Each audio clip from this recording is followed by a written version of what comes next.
Olá, pessoal! Na aula de hoje a gente vai terminar a matéria de atos administrativos falando sobre a extinção desses atos.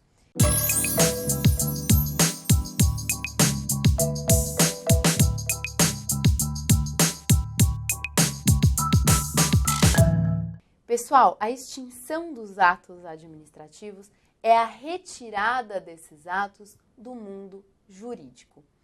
Agora, gente, o STF já entendeu da seguinte forma: toda vez que a retirada do ato do mundo jurídico impactar a esfera dos particulares, esses particulares terão o direito de exercer o contraditório e a ampla defesa. Toda vez que a extinção de um ato tiver repercussão na esfera dos particulares, eles deverão exercer o contraditório e a ampla defesa. E quais são as formas de extinção do ato administrativo? A primeira forma de extinção, pessoal, é através da anulação. A anulação, gente, ela pressupõe um vício de legalidade, pressupõe que aquele ato administrativo é ilegal. A anulação, gente, ela pode ser tanto vinculada quanto discricionária. Caso existam vícios insanáveis, a anulação ela será vinculada, ela será necessária. Caso os vícios sejam sanáveis, essa anulação pode ou não acontecer. Dependerá da conveniência ou oportunidade da administração em manter aquele ato ou não. Os efeitos da anulação, pessoal, serão ex tunc, ou seja, eles irão retroagir desde a prática do ato administrativo.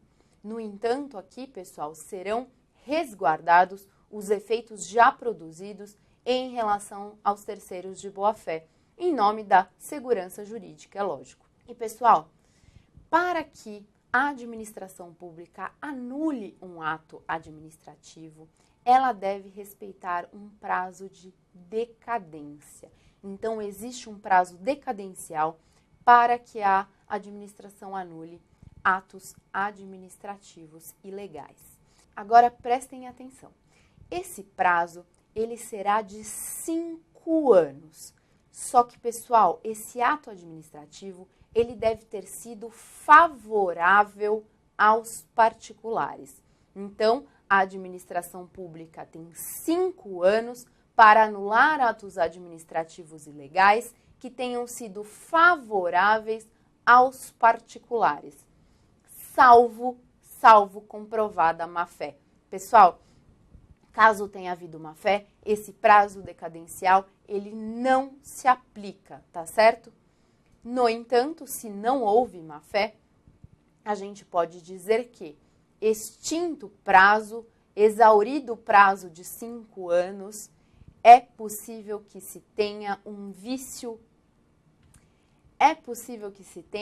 um ato administrativo de vício insanável convalidado. Vocês concordam comigo? A lei, ao estabelecer o prazo decadencial, ela não dispõe se tratam de vícios sanáveis ou insanáveis. Então, uma vez passado esses 5 anos, mesmo aqueles atos que possuem vícios insanáveis, ou seja, aqueles atos que sejam nulos, eles serão convalidados, tá certo? E quem pode anular um ato administrativo ilegal? Tanto a administração pública, no exercício da autotutela, como também pelo Poder Judiciário. A diferença é que a administração pública poderá agir de ofício ou por provocação e o Poder Judiciário agirá apenas sob provocação. Bom, a segunda forma de extinção dos atos administrativos, pessoal, é através da revogação. Só que aqui, gente, a revogação é a retirada do mundo jurídico de um ato plenamente válido, porém inoportuno ou inconveniente. O ato é válido, mas a administração pública decide que não vale mais a pena manter aquele ato no mundo jurídico. por isso ele é então revogado. Pessoal, o efeito da revogação é efeito ex nunc, ou seja, ela vale daqui para frente. Porque, lógico, o ato, pessoal, era plenamente válido. Ele produzia efeitos até ser revogado. Então, a revogação é ex nunc, tá certo? E quem pode revogar esses atos? Pessoal, cada poder poderá revogar atos que eles próprios exararam, tá certo? Que eles próprios praticaram. Cada poder revoga atos que eles próprios praticaram. Então, o poder legislativo revoga atos que o próprio legislativo praticou. Aqui, somente a administração pública poderá revogar estes atos administrativos, em razão do exame de mérito, em razão do exame de oportunidade ou conveniência. No entanto, pessoal, existem alguns atos que não admitem revogação. Vamos comigo aqui até a tela para a gente ver quais são esses atos que não admitem revogação. Vamos ver. Então, aqui, não admitem revogação os atos consumados com efeitos exauridos, é lógico, se até os efeitos estão exauridos, ele nem existe mais. Os atos vinculados, pessoal, porque eles derivam de lei. Os atos que geraram direitos adquiridos, aqui em razão da segurança jurídica. Também os atos que integram procedimentos, ou seja, aqueles atos que integram o processo civil, o processo penal, mesmo o processo administrativo. Também não são revogados, pessoal, os atos meramente declaratórios. Lógico, porque eles apenas declaram uma situação que existe. E, por fim, não são revogados os atos quando exauriu a competência de quem praticou este ato. Muito bem, essa então é a revogação. Agora a gente vai falar sobre a cassação.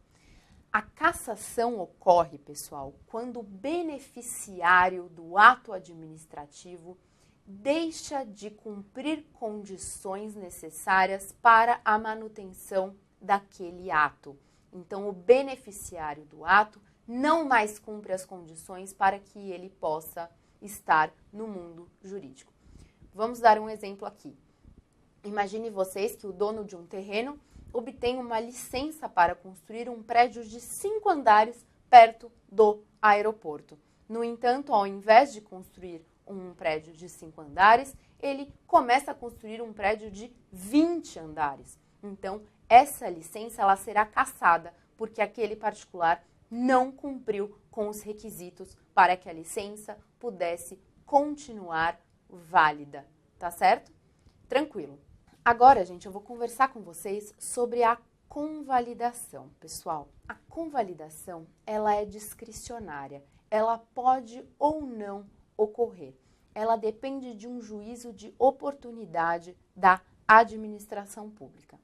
A convalidação, gente, ela tem efeitos ex tunc.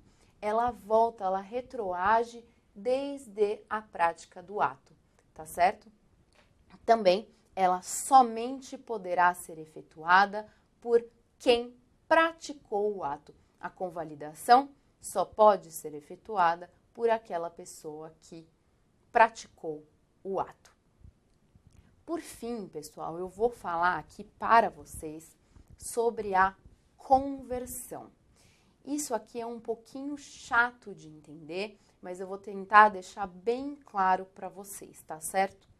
A conversão ocorre, pessoal, quando um ato nulo ele se torna válido em razão de uma modificação do enquadramento legal. Então, o ato nulo se torna válido em razão da modificação do enquadramento legal. Como assim? Como assim? Prestem atenção no exemplo.